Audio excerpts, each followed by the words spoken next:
Đẹp chưa? Vuốt cho đẹp chưa? Nhìn kỹ này cho đẹp chưa? Đẹp rồi.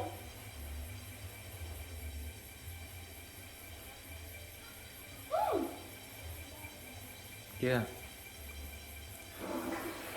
Vuốt tóc vuốt tai xong chưa? Vuốt lên.